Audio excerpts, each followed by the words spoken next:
I grew up in Boulder, Colorado. Born and raised. I was one of the few elite athletes that is actually from Boulder. But then I left. Everyone else moves there to be a pro, so I left. Now I'm out in Northern California. The Boulder I knew was, yeah, it was childhood. It was friends and high school friends, and it wasn't all sports scene all the time. As a kid, I did swim and snowboarding and flag football and little league baseball and basketball and everything. But I was best at running, soccer, and cycling, and I played soccer till I was 17, and I ran competitively all through high school. But cycling was always my best and my favorite since I was 15 or so.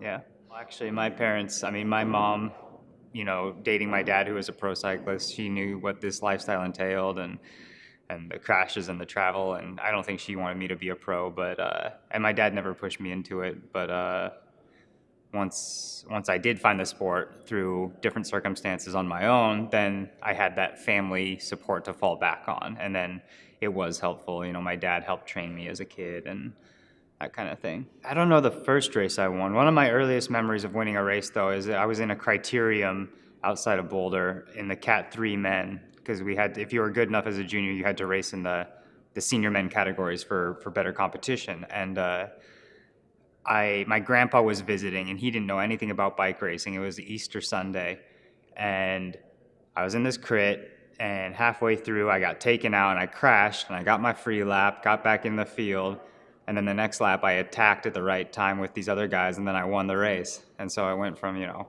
crashing all the way through to winning, and that was kind of fun. It was the whole spectrum of human emotion.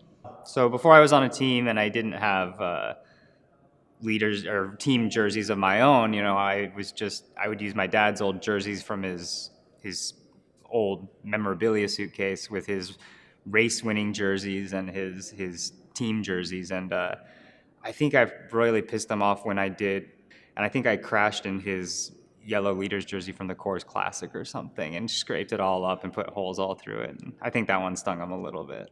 Every time I come home, I got to get good Mexican food. Living in California, and if I had to have one style of food the rest of my life, it would be Mexican. I mean, it's really just tortillas, beans, meat, cheese, and rice and veggies, but it's always different. No matter how you wrap that tortilla, whether you make a taco or burrito or a torta or whatever, it's always tastes different. So been in enough hotels with the crappy machine coffee and the powdered milk, and I don't want to do that anymore. So I, hand grind my own beans and make my own little American cup of coffee every morning, and the Europeans get a kick out of that because it's different. But yeah, I bring peanut butter, some hot sauces, flavors to spice it up. Yeah. Tour of California is my favorite race. It's the home race, it's the roads I know, and I'm living at home, eating my food, training on my roads right until the start, where, the Europeans have to come here and fall into our lifestyle, and that's what I have to do the rest of the year. And, this is my personal objective of the year for personal goals, and then the Tour de France to support the team leaders in the mountains there. So, I mean, those are the two big goals that my year is built around. So, yeah, I'm excited to be here.